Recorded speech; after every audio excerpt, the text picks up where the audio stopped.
துவக்க விழாவே வெற்றி விழாவாக இருக்குது. 100 நாளுங்கிறது சர்வசாதாரணமாக ஓடிடும். படம் நல்லா இருந்ததுன்னா 25 வாரம், எங்கள் காலத்தில் 25 வாரம்லாம் ஓடிச்சு. இப்போல்லாம் 4 நாள் ஓடினா போதும் இல்லையா?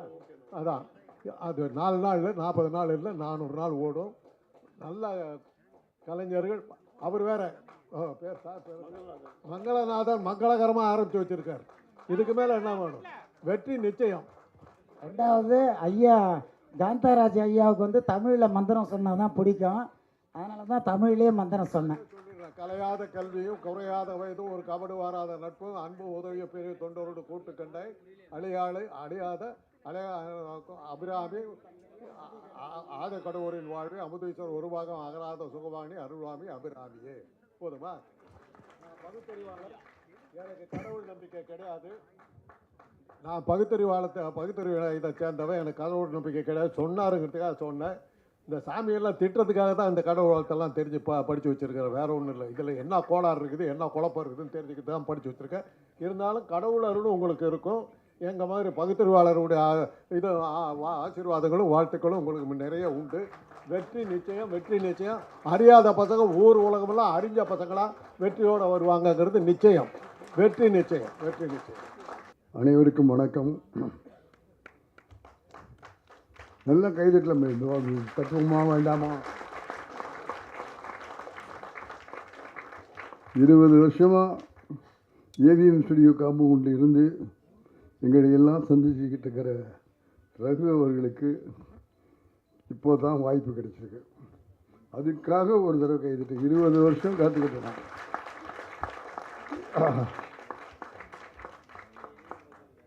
முதல்ல நான் காலம் கடந்து வந்ததுக்காக உங்கள் எல்லார்த்தையும் என்னுடைய மன்னிப்பை கேட்டுக்கொள்ள ஆசைப்படுகிறேன்.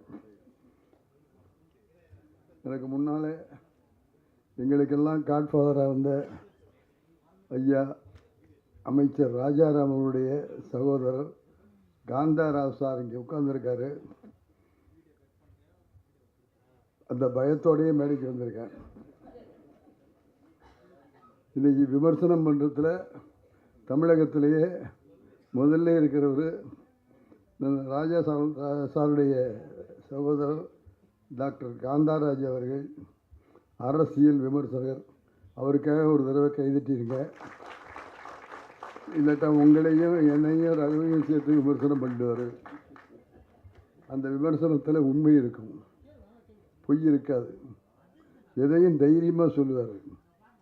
மனசில் என்ன இருக்கோ அதை போட்டு விமர்சனமாக சொல்லுகிற அந்த பெருமிக ஐயா டாக்டர் காந்தராஜ் அவர்களுக்கு என்னுடைய மனமார்ந்த வணக்கங்கள், வாழ்த்துக்கள்.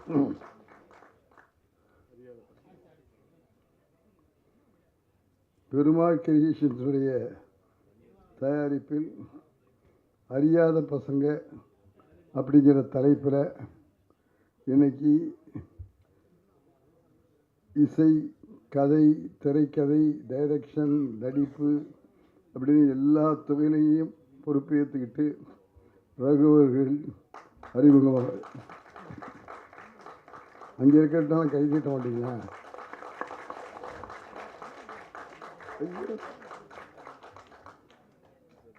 ரகு வளர வேண்டும், மிகப்பெரிய வெற்றியை பெற வேண்டும் என்ற உத்வேகத்தோடு அவரை வாழ்த்துவதற்காக வந்திருக்கிறேன்.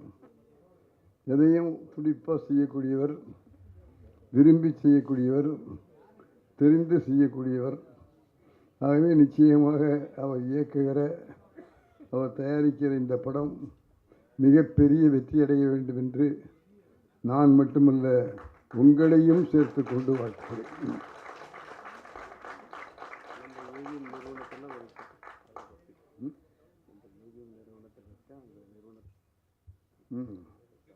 இதுதான் எனக்கு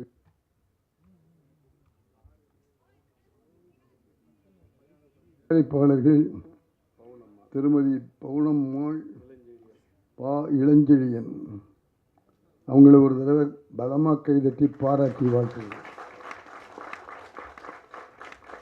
எங்களுடைய பிஆர்ஓ துளசி பள்ளிவேல் அவர்கள் இங்கே வந்திருக்கிறார்கள். எங்களுக்கெல்லாம் பல படங்களுக்கு ஏவிஎம்மில் அவர் தான் பிஆர்ஓ.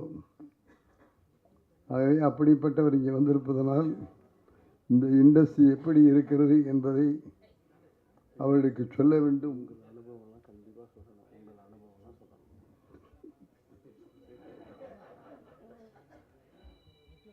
சொல்ல வேண்டும். ஏன்னா நான் எப்போவுமே திருக்குறள் சொல்லி தான் என்னுடைய உரையை முடிப்பேன். இப்போவும் எனக்கு இந்த விழாவில் சொல்கிறதுக்கு நல்ல திருக்குறள் ஒன்று கிடச்சிருக்கு. எண்ணி துணிக கர்மம் துணிந்த பின் எண்ணுவோம் என்பது இழுக்கு அப்படின்னு 1.25 அடியில் சொல்லிட்டு போயிட்டான். எந்த காரியத்தை செஞ்சாலும் ஒரு தடவைக்கு 4 தடவை யோசிச்சுட்டு அதில் களை இறக்கணும். 20 வருஷம் இந்த மனுஷன் யோசித்து இன்னைக்கு களை இறங்கி இருக்காருன்னா எண்ணி துணிந்திருக்கிறார் என்று நான் நம்புகிறேன்.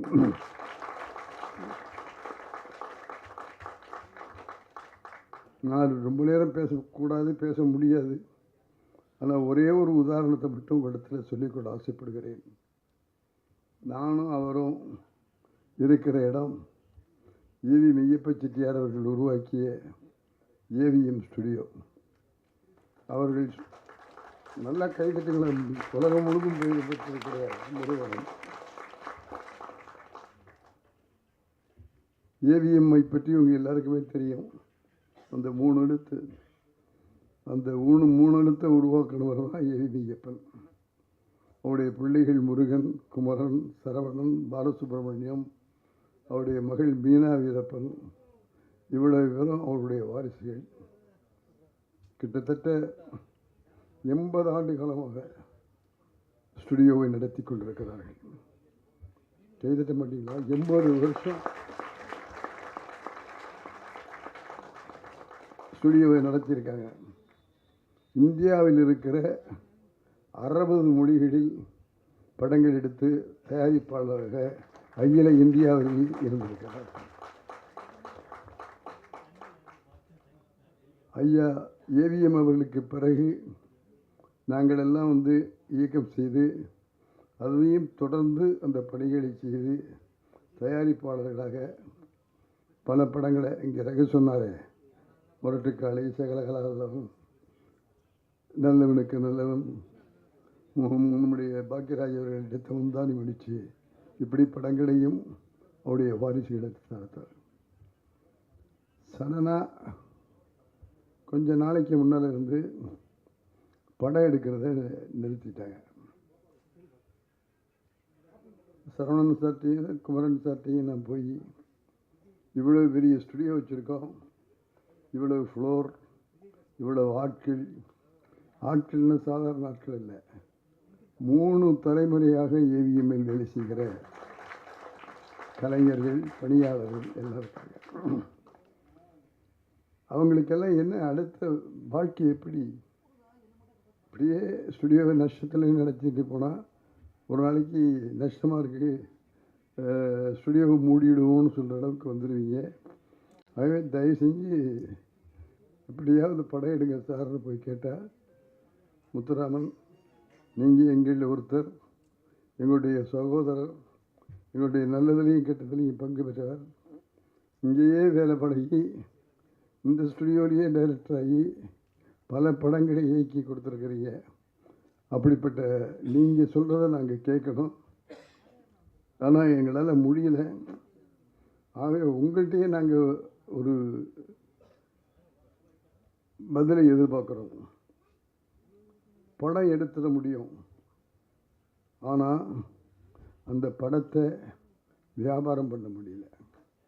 படத்தை எடுத்துகிட்டு நாமளே போட்டு பார்த்துக்கிட்டு இருக்க முடியுமா? அந்த போடுற பணத்துக்கான பெரிய லாபம் வரணும்னு இல்லை, எல்லா லாபத்தையும் பார்த்துட்டோம். நஷ்டம் இல்லாமல் படத்தை ரிலீஸ் பண்ணணும். அதுக்கு நல்ல தயாரிப்பாளர்களை, நல்ல விநியோகஸ்தர்களை கண்டுபிடித்து எங்களுக்கு கொடுங்க. நாங்கள் நிச்சயமாக படம் எடுக்கிறோம். படம் எடுக்க மாட்டோம்னு சொல்லலை, படம் எடுக்கிறோம். அதுக்கு வியாபாரம் பண்ண முடியலை, அந்த வியாபார தந்திரத்தை எங்களுக்கு சொல்லிக் கொடுங்க. நாங்கள் படம் எடுக்கிறோன்னு. யார்? ஏவி மெய்யப்ப செட்டியாருடைய பிள்ளைகள், அவ்வளவு பேரும் அனுபவப்பட்டவர்கள், அப்பச்சியிடம் பயிற்சி பெற்றவர்கள். அவங்க சொல்கிறாங்க இல்லை, பல வருஷமாக படமே எடுக்கலைங்கிறத வருத்தத்தோடும் வேதனையோடும் உங்கள் முன்னாலே பகிர்ந்து கொள்கிறேன். எல்லாருக்கும் வணக்கம். நான் சொன்னேன் தொண்டை கட்டிக்கு போச்சு, நான் கொஞ்சம் லேட்டாக வரேன் அப்படின்னு சொன்னேன். படம் பேர் வந்து அறியாத பசங்கள் அப்படின்னு வச்சுருக்காங்க. நான் இப்போ தான் ஒரு படம் பியார் பிரேம கல்யாணமா, அது காதல் இது 2வது ஆகிட்டுருக்கு. போய் முடிச்சு வந்தேன். அப்போ கூட தொண்டை சரியில்லாமல் பேசிக்கிட்டு இருந்தேன். இன்ஃபெக்ஷன் ஆகி போச்சு. நம்ம ரகு அவர்கள் எனக்கு கிட்டத்தட்ட ஒரு 40 வருஷமாக தெரியும். இல்லை, வயசு எனக்கு 35, கம்மியாக சொல்கிறீங்க. அப்போ குழந்தையாக இருக்கும்போது தூக்கணும் போது எது தெரியும்னு நினைக்கிறேன். அப்படித்தானே? ஆமாம். அவர் வந்து நல்ல திறமை சொல்லி அது வந்து இப்போ தான் வந்திருக்கு. அந்த திறமைக்கு இப்போ தான் வந்திருக்கு. அது மட்டும் இல்லை, இப்போ ஐயா அவர் படத்துலையும் நடிச்சிருக்காங்க. இயக்குனர் சிகரம், இவர் தான் இயக்குனர் சிகரம். அப்போ இருந்தேன் எல்லாரும்னா நான் அப்போ இருந்து இருக்கேன். அது எனக்கும் வயசு தெரிஞ்ச ஒன்றும் சொல்கிறதில்ல. இப்படி எல்லாருடையும் நன்றாக பழகுவேன். எல்லாருக்கும் நன்றாக தெரியும். பத்திரிக்கையிலேருந்து மீடியாவிலேருந்து எல்லாருக்கும் மரியாதை கொடுப்பேன். அதே மாதிரி அவங்களும் நல்ல மரியாதை எனக்கு கொடுப்பாங்க. இப்படி இந்த படத்துக்கு வந்து நான் நடிக்கிறேன். எப்போ போஸ்ட் ஓட்டுவாங்க, எப்போ எந்த படம் ரிலீஸ் ஆகும் அப்படின்னு எங்கள் காலத்தில் உண்டு. இப்போ ஓடிபிங்கிறாங்க. இன்னும் ஒன்று அப்புறம் என்னப்பா ஓடிடி அப்புறம் நெப்பிடிச்சா அமிர்ஜான் மாத்திரை மருந்து இப்படிங்கிற மாதிரி எதுக்காக கொடுக்குறாங்க. அது நம்மள்டையும் சொல்ல மாட்டேங்கிறாங்க. என்னோட நடிச்சுன்னா எனக்கே தெரியல அப்படின்னு நான் சொல்லிடுறது. இந்த பூஜையில் கலந்துக்கிட்டதுக்கு எனக்கு வாய்ப்பு கொடுத்த ரகு அவர்களுக்கும் மற்ற ப்ரொடியூசர் அம்மா அவர்களுக்கும் மற்ற ஒரு பத்திரிகை நண்பர்களும் மீடியா நண்பர்களுக்கும் வணக்கத்தை தெரிவித்துக்கிட்டேன். வணக்கம். அனைவருக்கும் வணக்கம். மதிப்புக்குரிய அண்ணன் டாக்டர் காந்தராஜ் வந்திருக்காங்க. ஒரு நண்பர், அனைவருக்கும் என்னுடைய வணக்கங்கள். எனக்கு ஒரே அருமை நண்பர் எம்இ ரகு வந்து நீண்ட காலமாக, அதுவும் என்னோடய உறவினர் வேறு, நீண்ட காலமாக அவர் அறிவேன். இசைத்துறையிலிருந்து அடுத்த கட்டமாக அடுத்த ஒரு படி எடுத்து வைக்கின்றார். இன்றைக்கு இயக்குனர் பொறுப்பில். நான் கூட நேற்றைய தினம் அவர் என்னுடைய தொலைபேசி வாட்ஸ்அப்பில் அனுப்பிச்சார். என்னுடைய இன்விடேஷனை பார்க்கும்போது அவர் சொன்ன மாதிரி தான் அந்த ஸ்விக்கி போர்ட்டலில் உட்காந்து பார்த்துடும். அப்படியே ஒரு கடை அப்படியே ஷாக் ஆகிடுச்சு. ஓ, தயாரிப்பு இயக்கம் மட்டும் இல்லாமல் நடிப்பு துறையில் கால் பதிக்கிறார் போல இருக்கு.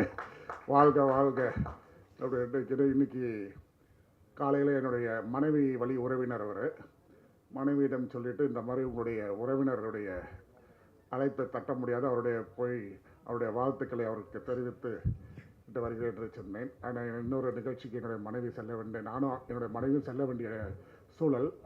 சரி, நான் இந்த நிகழ்ச்சிக்கு போகின்றேன் என்று சொல்லிவிட்டு வரும்போது அவருக்கு என்னுடைய வாழ்த்துக்களை தெரிவிச்சிடுங்க. ஏன்னா அவர் முதல்படியாக ரொம்ப நாள் நீண்ட நாள் இசைத்துறையில் இருந்துட்டு முதல் தடவையாக அவர் இயக்கத்துறையிலும் நடிப்புத்துறையிலும் கால் பதிக்கிறார். அவருக்கு என்னுடைய வாழ்த்துக்கள். நல்ல சிந்தனை உள்ளவர். கைத்தட்டலாம் வாழாங்க.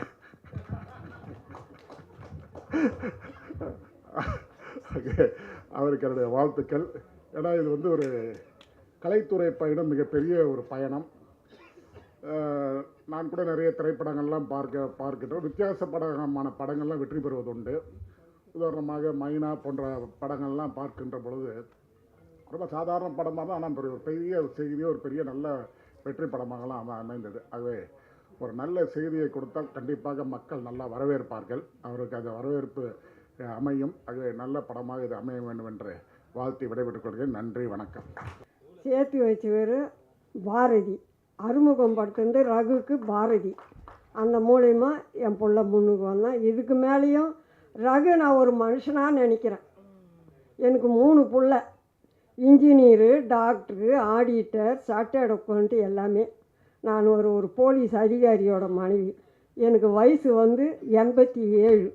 சில பாடல்கள்லாம் பாடுவேன், இப்போ என்னால் முடியல.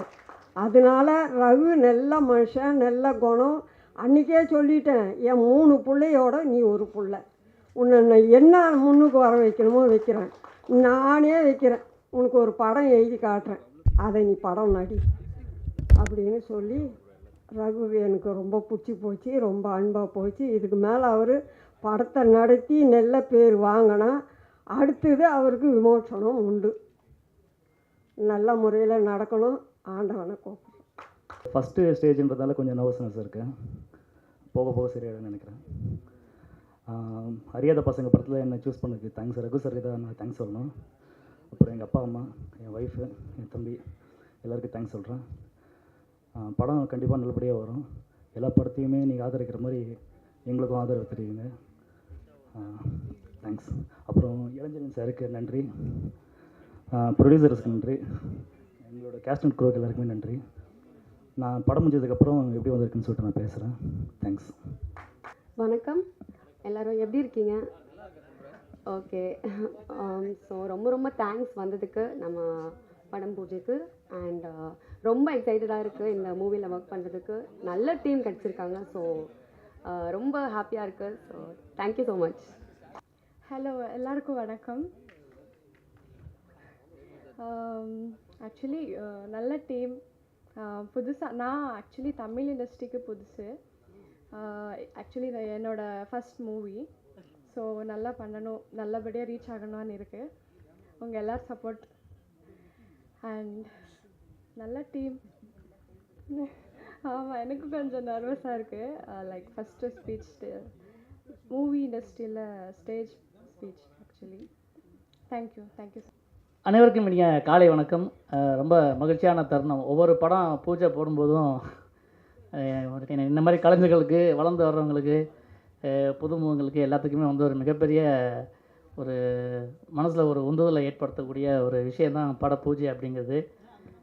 பட பூஜைக்கு வர கூட்டம் மாதிரியே படத்துக்கும் வந்தால் எல்லா படங்களுமே சிறப்பாக இருக்கும், சினிமாவும் நல்லாயிருக்கும் அப்படிங்கிறது தான் எல்லோருடைய எண்ணமும். பத்திரிகை துறை நண்பர்கள், ஊடக நண்பர்கள் அனைத்து பேருக்குமே இதில் முக்கியமான பங்களிப்பு அவங்க தான். சின்ன படங்கள் எல்லாமே வெளியில் கொண்டு போய் சேர்க்குற ஒரு மிகப்பெரிய ஒரு பொறுப்பை இன்றைக்கி செஞ்சிட்ருக்காங்க. ஸோ அவங்களுக்கு என்னுடைய மனமார்ந்த நன்றியை தெரிவிச்சுக்கிறேன். அறியாத பசங்க அப்படின்னு ஒரு டைட்டிலு. ஆனால் இந்த காலத்தில் டைனோசர் என்ன மாதிரி அறியாத பசங்க யாருமே இல்லை, எல்லாம் அறிஞ்ச பசங்க தான் இருக்காங்க. பட் சில விஷயங்களை அறியாத பசங்க அப்படின்னு சொல்லி ஒரு விஷயத்தை இயக்குனர் இதில் சொல்ல வராதுன்னு நினைக்கிறேன். இப்போ தயாரிப்பாளர்களுக்கும் என்னுடைய நன்றியை தெரிவிச்சுக்கிறேன். ஏன்னா புதுமையான முயற்சிகள், புதுமையான படங்கள், நல்ல கதையம்சம் கொண்ட விஷயங்கள்லாம் பெரிய பெரிய இயக்குனர், பெரிய பெரிய கம்பெனிகள்லாம் போக முடியாது. பெரிய கம்பெனிலாம் ஒன்றும் இல்லை அப்படி பெரிய. ஏன்னா அவங்களுக்குன்னா ஒரு ஆர்டிஸ்ட் அவங்களுக்குலாம் ஒரே ஒரு ரேஞ்சில் வச்சுருப்பாங்க. இந்த மாதிரி தயாரிப்பாளர்களால் தான் நிறைய புதிய இயக்குநர்கள்லாம் அறிமுகமாகறாங்க. அதனால் இயக்குனருக்கும் தயாரிப்பாளருக்கும் என்னுடைய அன்பான வாழ்த்துக்களை தெரிவிச்சுக்கிறேன். இதில் நடிக்க போகிற ஹீரோ, ஹீரோயின், அப்புறம் துணை நடிகர்கள், மற்ற நடிகர்கள் எல்லாத்துக்குமே என்னுடைய வாழ்த்துக்கள். ஒரு விஷயம் எப்போவுமே அடிக்கடி திரும்ப திரும்ப எல்லா மேடைகளையும் சொல்லிகிட்டு இருக்கிறது தான், எல்லா பெரிய பெரிய ஜாம்பவான்கள்லாம் பேசுகிற ஒரு விஷயந்தான். சின்ன படங்களுக்கு தேட்டர் கிடைக்கிறதில்ல. அதனால் குறைஞ்சபட்சம் இந்த படங்கள், பெரிய பெரிய படங்கள் ரிலீஸ் ஆகும்போது சின்ன படங்களுக்கும் தேட்டர் கொடுக்கணும் அப்படின்னு சொல்லி நிறைய பேர் தயாரிப்பாளர் சங்கம்னு ஒன்று இருந்தால் பரவாயில்ல. இப்போ ஏகப்பட்ட தயாரிப்பாளர் சங்கம்லாம் இருக்குது. அவங்க எல்லாமே சேர்ந்து முடிவு பண்ணாதான், ஏன்னா சினிமாக்காரனாக காப்பாற்ற முடியும். வெளியிருந்து யாரும் செய்ய மாட்டாங்க, பொதுமக்கள் செய்ய மாட்டாங்க. திரையில் நம்ம ரசிக்கிற மாதிரியே இருக்கிறவங்க நேர்லையோ இல்லை பொது இடங்கள்லையோ ஏதாவது ஒரு சின்ன மிஸ்டேக் பண்ணால் கூட எவ்வளோ கழுவி ஊற்றுவாங்க அப்படிங்கிறத நம்ம கண் கூட பார்த்துட்டு தான் இருக்கோம். அதனால் சினிமாக்காரங்களை காப்பாற்றுறது சினிமாக்காரங்களால் தான் முடியும். ஸோ இந்த படம் மிகப்பெரிய அளவில் வெற்றி பெறணும் அப்படின்னு உங்கள் எல்லா சார்பாகவும் கேட்டுக்கிறேன், இறைவனை வேண்டிக்கிறேன். நன்றி, வணக்கம். எல்லாருக்கும் வணக்கம். வந்திருக்க பெரியவங்க எல்லாருக்கும் வணக்கம், சீஃப் கெஸ்ட் எல்லாருக்கும் வணக்கம், பத்திரிகையாளர்கள் எல்லாருக்கும் வணக்கம். இது அறியாத பசங்க படம். இது என்னோட டெபியூட் ஃபிலிம், ஃபஸ்ட் டைம் பண்ணுற படம் இது. ஓகேங்களா? அறியாத பசங்க என்னோட டெபியூட் ஃபிலிம் இது. கூட சிம்ரன் நடிக்கிறாங்க. அவங்க பார்க்க மட்டும் அழகாக இல்லை, நடிப்பும் நல்லா தான் நடிக்கிறாங்க அவங்க. டேரக்டர் பார்த்திங்கன்னா Raghu sir, plus music director எல்லாம் அவர் தான். படத்துக்கு மெயின் காரணமே அவர் தான். ஒரு 20 இயர்ஸ் எக்ஸ்பீரியன்ஸ் இருக்குது அவருக்கு. அவர் எக்ஸ்பீரியன்ஸ் எல்லாமே படத்தில் நீங்கள் பார்ப்பீங்க. சாரி, கொஞ்சம் மூச்சு வாங்குது.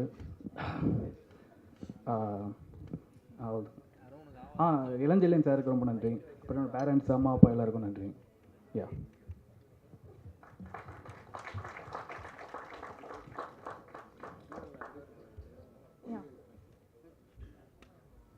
படம் ஸ்கிரிப்ட் பார்த்தீங்கன்னா இப்போ இருக்க ஜென்ரேஷனுக்கு ஏற்ற மாதிரி ரொம்ப ஒரு நல்ல ஸ்கிரிப்டு. மெசேஜ்னு சொல்லி கொள்ளாமல் அது ஒரு கமர்ஷியலாக சொல்லியிருப்போம். அதை கண்டிப்பாக எல்லாருக்கும் பிடிக்கும். நம்ம கண்டிப்பாக ஒரு வெற்றி படமாக எல்லாமே இறைவனிடம் வேண்டிக்கிறேன். தேங்க்யூ.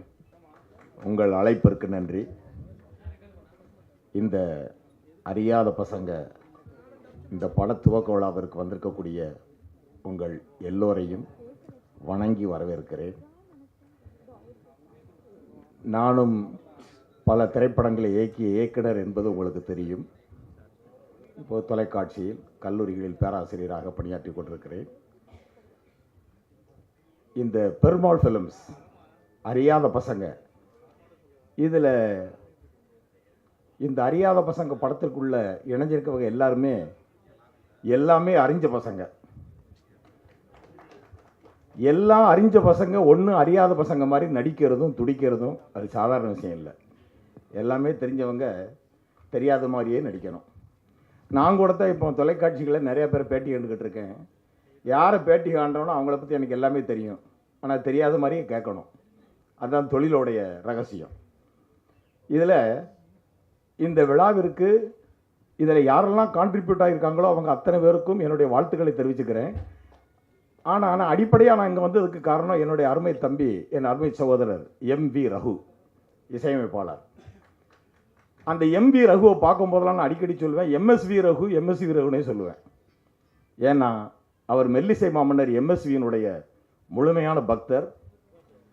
அவர் ஹார்மோனிய பெட்டியை கை வச்சிட்டாருன்னு சொன்னால் நான் சொல்லுவேன், நான் எம்எஸ்வியினுடைய அருகிலே இருந்து வாழ்ந்தவன். தம்பி, உங்களுக்கு அவருடைய டச் அப்படியே இருக்குன்னு சொல்லுவேன். அது மாதிரி இசைத்துறையில் நல்ல அனுபவம் பெற்றவர். இப்போது கதை, திரைக்கதை, இசை, இயக்கம் என்று தன்னுடைய அடுத்தடுத்த செயல்பாடுகளில் ஈடுபட்டிருக்கிறார். அதிலும் முதன்முறையாக இயக்குகிறார். இவரையும் இவரோடு இணைந்தவர்களையும் நாம் மனதார வாழ்த்துவோம். இன்றைய திரையுலகம் எப்படி இருக்குன்னு உங்களுக்கு தெரியும். எப்படி பேசினாலும் சிக்கல்.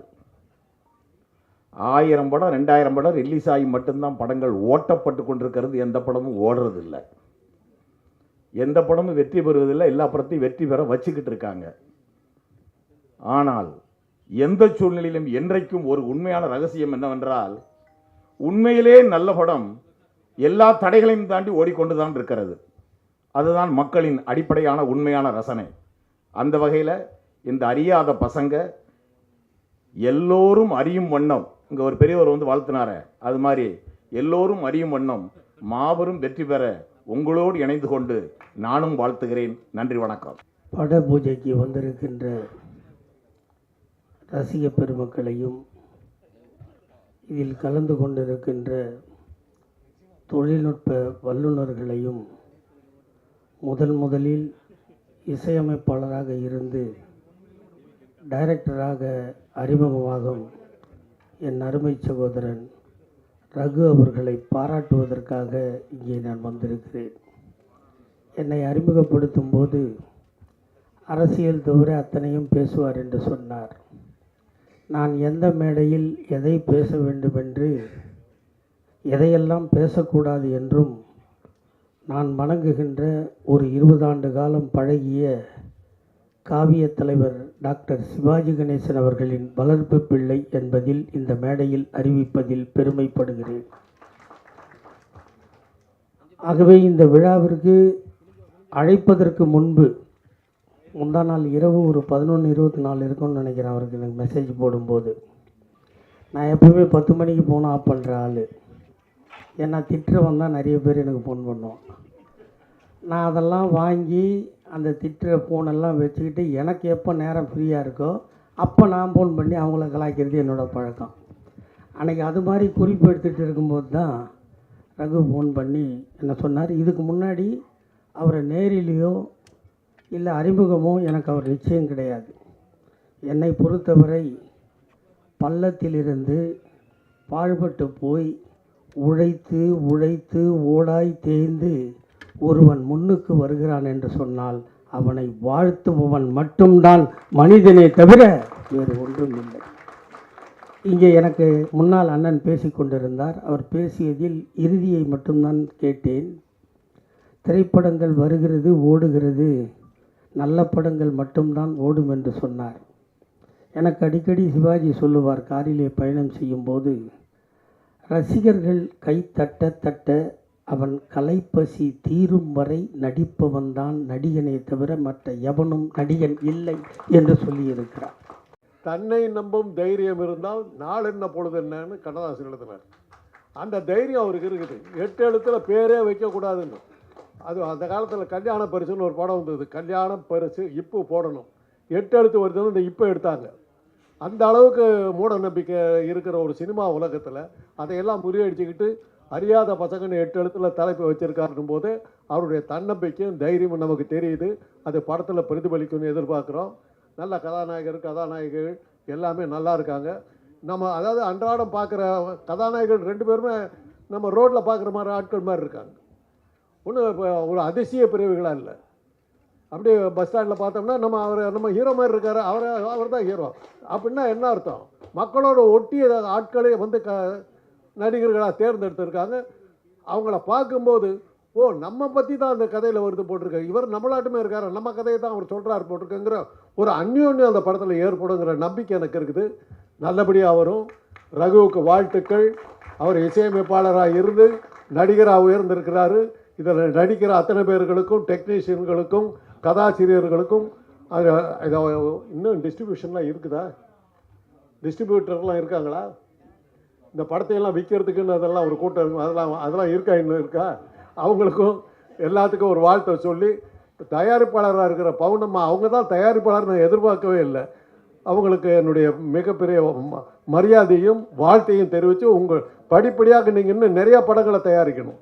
சினிமா உலகம் அழியக்கூடாது. ஏன்னா ஒரு சின்ன ஒரு இது மாத்திரம், சினிமா இருக்கிறதுனால தான் கலைகள் இருக்குது, நாட்டியம் இருக்குது, இசை இருக்குது, புகைப்படம் இருக்குது, எவ்வளவோ விஷயங்கள் சினிமாவை நம்பி நம்ம இருக்கிறோம். ஸ்டண்ட் மாஸ்டர்கள் இருக்காங்க. இவ்வளோ பேர்த்துக்கும் வாழ்க்கை கொடுக்குற ஒரு அற்புதமான இந்த துறை அழிய விடாமல் பாதுகாக்கின்ற பணியில் ரகு போன்றவர்களாக ஈடுபட்டிருப்பதில் பெருமகிழ்ச்சி அடைகிறது. ஒரு அந்த காலத்திலேருந்து தொடர்ந்து சினிமா பார்த்து சினிமாவிலேயே வாழ்ந்துக்கிட்டு அப்புறம் டாக்டர் வேறு ஆகிட்டேன் நான். அது வேறு, அதுவெல்லாம் வேறு விஷயம். அப்படி இருந்து நானும் சில படங்கள்ல எல்லாம் வந்திருக்கிறேன். இது தசாவதாரம் படத்துலலாம் Avatar Singh role, it's a medical miracle டைலாக்லாம் நான் தான் பேசுவேன். அதெல்லாம் இருக்குது. அவர் கமல் வந்து திருப்பி கூப்பிட்டாரு. அப்புறம் இசைங்கிற படத்தில் எஸ்ஜே சூர்யா வந்து ஒரு சீனில் போட்டார். இது மாதிரி அரைக்கா சீனில் கால் சீனில் வந்து ஒரு ஃப்ரேமில் மாத்திரங்க தலையை காட்டிட்டு போகிற வழக்கமெல்லாம் எனக்கு உண்டு. கூப்பிடுவாங்க. எந்திரன் படத்தில் கூட பின்னணியில் நான் இருந்தேன், முன்னணியில் இல்லை. அப்புறம் படம் எடுத்தாங்க. என்னமோ ஒரு வைரஸ்ன்னு சொல்லிட்டு வந்து சொன்னாங்க, சார் இப்படியெல்லாம் ஒரு பூச்சியே கிடையாது, நீங்கள் ஏன் போட்டு உயிர் எடுக்கிறீங்கன்னு. வர தைரியமாக எடுத்தாங்க. அந்த பூச்சி கடிச்சு அந்த ஆள் கதாநாயகன் மூஞ்சி புள்ளெல்லாம் போய் என்னென்னமோ 6 மணிலாம் எடுத்தாங்க. அதுவும் ஓடிச்சு அந்த படத்தில். அப்போ வந்து என்னை கேட்டாங்க, தயவு செய்து என் பேரை எந்த இடத்துலையும் போட்டுறாதீங்கன்ட்டு. என்ன இந்த மாதிரி கோமாளி கூத்தெல்லாம் ஒரு டாக்டராக இருந்துக்கிட்டு இப்படியே பேசிட்டாடா அப்படின்னாங்க. ஏன்னா இது தசாவதாரம் படத்தில் இந்த மெடிக்கல் மிராக்கிள் டயலாகை பேசிட்டு நான் பட்ட அவத்தை தான் இங்கே இவ்வளோதான் இல்லை. ஏயா ஒரு கேன்சர் வந்து அவ்வளோ சுலபமாக போயிடுச்சா? ஒரு டாக்டர் அறிவுகட்டத்தனமாக பேசுகிறேன்னு அமெரிக்காவிலேருந்து என் நண்பர்கள் பேசுகிறாங்க. நான் சொன்ன ஆளை உடுப்பா, Kamal sir director, Ravikumar director சொன்ன டைலாக் சொல்லிட்டு வெளியே வந்துட்டேன். அவ்வளோதான். எனக்கு அதுக்கு சம்மந்தம் இல்லை, என்ன படம்னு கூட தெரியாது எனக்குன்ட்டேன். அதனால் இதெல்லாம் சில அனுபவங்கள் நம்ம சொல்லணும்னு நினச்சேன். அதனால் இன்றைக்கி அறியாத பசங்கள் ஏற்கனவே சொன்ன மாதிரி உலக அறிந்த படமாக மாறும். பல விஷயங்களை புரிய வைக்கிற படங்களாக புரிய வைக்கிற பசங்களாக அவங்க இருப்பாங்க. நல்ல தெளிய வைக்கிற பசங்களாக இருப்பாங்க. நமக்கு நல்ல மகிழ்ச்சியை கொடுக்குற பசங்களாக இருப்பாங்க. நல்ல இசையை தருகிற பசங்களாக இருப்பாங்க. நல்ல கதையை தருகிற பசங்களாக இருப்பாங்க. நல்ல பொழுதுபோக்கை தருகிற பசங்களாக இருப்பாங்க. நல்ல மகிழ்ச்சியை தருகிற பசங்களாக இருப்பார்கள். தயாரிப்பாளர்களுக்கு வசூலை தரக்கூடிய பசங்களாக இருப்பாங்கன்னு சொல்லி வாழ்த்து விடைபெறுகிறேன். நன்றி.